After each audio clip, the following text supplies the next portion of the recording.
বলছিলাম তোমার phone silent তো? কেন মানে তোমার ফোন যদি এখন রিং করে তাহলে ওরা শুনতে পেয়ে যাবে। ইডিয়েট একটা।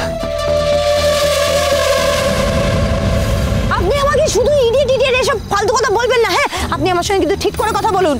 তোমার সাথে আমি কথাই বলতে চাই না, তাড়াতাড়ি ফোনটা সাইলেন্ট করো। এই, আমার ফোনের চিন্তা আপনাকে করতে হবে না, আপনি নিজের ফোনটা আগে সাইলেন্ট করুন।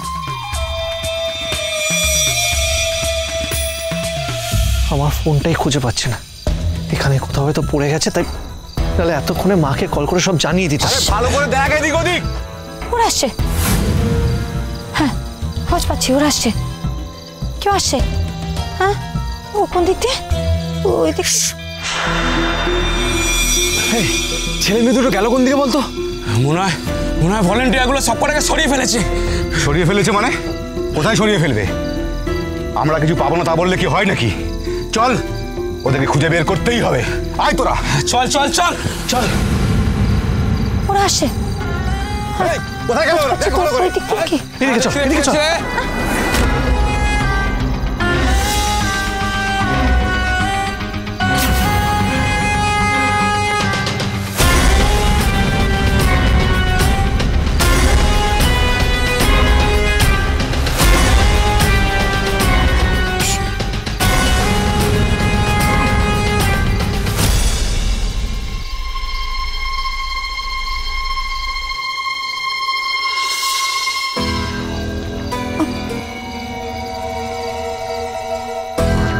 চলো তাড়াতাড়ি চলো।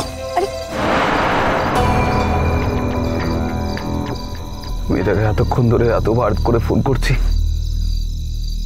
ফোনটা পাচ্ছি না। মনে হচ্ছে ওখানে কোনো সিগন্যাল নেই।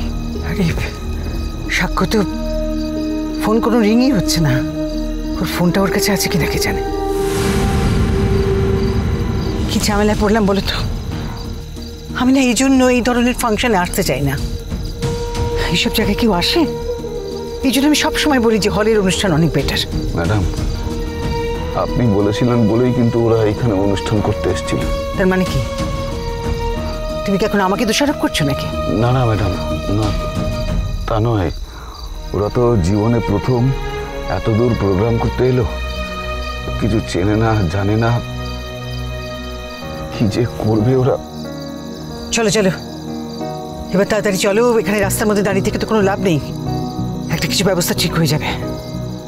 আমি বরং একটা কাজ করি, আমি স্পিকারে ফোন করি। আচ্ছা ম্যাডাম।